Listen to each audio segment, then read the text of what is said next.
Ayan po siya, oh. Sige, sige po yan. Salamat po. Oh, Ellie, ba't napaga ka? Si ate, Oh, ano meron kay Ate Jazz? nag-away kasi kami kagabi. So, since last night, di ko pa siya nakikita. Wala siya sa bahay. Naalan na nga ako eh. Ha? Naglaya si Ate Jazz? Wala, saan mo nagpunta yun? Hindi ko nga alam eh.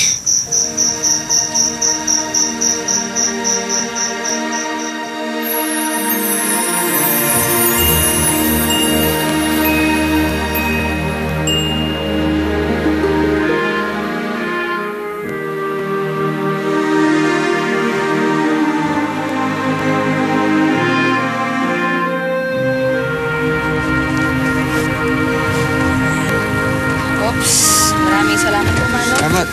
Ito, Bayad po. Thank you. ba't naman tayo napadpad dito? Hindi kasi, nasagap ko kasi na madalas daw si Ate Jazz dito. Kaya yun, nagbabaka sakali ako.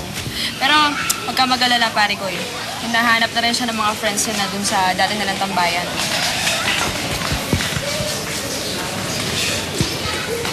Excuse me po, may kailangan po sila. Oo nga. Good morning. Ako po si Ellie. Gusto ko po malaman kung nakita niyo po ba si Jasmine Trinidad? Ikaw po pala yung kapatid niya. Oo, nandito siya. Actually, kagabi pa. Halika po, pasok po kayo. Salamat, Salamat. po. Thank you po. Alam niyo po, ang bait-bait po yung kapatid niya. Malaki po kayo madalas sa akin.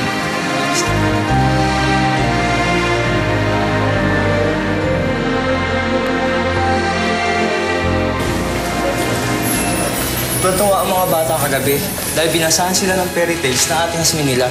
Hindi naman kasi palagi may nag-overnight na volunteer eh. O, ayun ang ate mo. Halika po.